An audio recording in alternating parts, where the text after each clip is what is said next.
আজকে আমি বানাবো ছোলার ডাল আর লুচির রেসিপি। আসসালামু আলাইকুম এভরিওয়ান, তোমরা সব কেমন আছো? আশা করি ভালো আছো, আমিও ভালো আছি। চলো আজকে দেখে নিই ছোলার ডাল আর লুচি বানানোর রেসিপি। দেখো, প্রথমে ভিজিয়ে রেখেছিলাম আমি 1 ঘন্টা ছোলার ডালটা।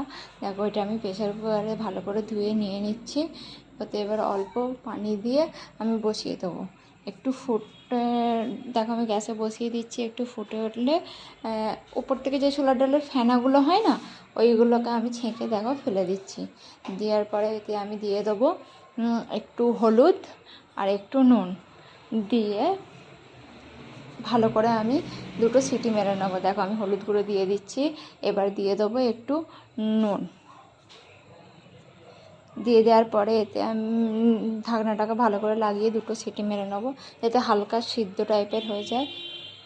দেখো, আজকে সন্ধ্যের নাস্তাটা আমি ছোলার ডাল আর লুচি দিয়েই করব। দেখো, ওইদিকে আমার সিটিটা হোক, এইদিকে আমি ময়দাটা ভালো করে মেখে নিই। দেখো, প্রথমে ময়দাটা নিয়েছি, এতে আমি জিরে দিয়ে দিই। জিরেটা আমি তোমাদেরকে দেখাতে পারিনি। দেখো, এবার হালকা করে একটু চিনি দিয়ে দিলাম, একটু সাদা তেল দিয়ে দিয়েছি, আর একটু দিয়ে দেবো লবণ। দিয়ে হাতে ভালো করে আমি মেখে নেবো।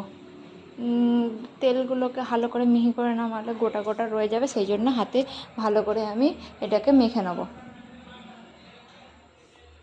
দেখো, আমি এটাকে ভালো করে মেখে নিয়েছি। মেখে নেওয়ার পরে আমি একটু একটু করে পানি দিয়ে ময়দাটাকে ভালো করে মেখে নেব।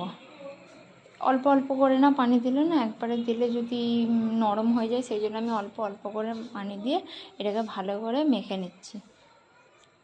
মোটামুটি দেখো, আমার মাখা মোটামুটি অলমোস্ট হয়ে গেছে। হ্যাঁ, এটাকে আমি ভালো করে মেখে নিই। মেখে নেওয়ার পরে এটাকে আমি ঢাকনা দিয়ে 5 মিনিট রেখে দেবো। রেখে দিয়ে এদিকে আমি ঘুগনি মানে ছোলার ডালের রেসিপিটা তৈরি করে দেখানো। এখানে মাখতে মাখতে আমার ছোলার ডালটা মোটামুটি সিদ্ধ হয়ে গেছে। এটাকে নামিয়ে এবার আমি কড়া বসিয়ে দেবো। কড়াতে এবার আমি কড়াটাকে ভালো করে গরম করে নেবো। গরম করে নেওয়ার পরে এতে আমি দিয়ে দেবো একটু সাদা তেল। দেখো, সাদা তেল দিয়ে দিয়েছি। এতে আমি দিয়ে দেবো আগে থেকে নারকেলকে কুচি করে রেখেছিলাম, সেইগুলোকে দিয়ে আমি এবার হালকা করে ভেজে তুলে নেবো। আমি ছোলার ডালটা একটু নারকেল দিয়েই বানাবো, হ্যাঁ, যাতে ভালো হয়। দেখো, আমি নারকেলগুলোকে তুলে নিয়েছি। এতে আমি দিয়ে দেবো তেলটা গরম করে নেওয়ার পরে আমি দিয়ে দেবো ফোড়ন।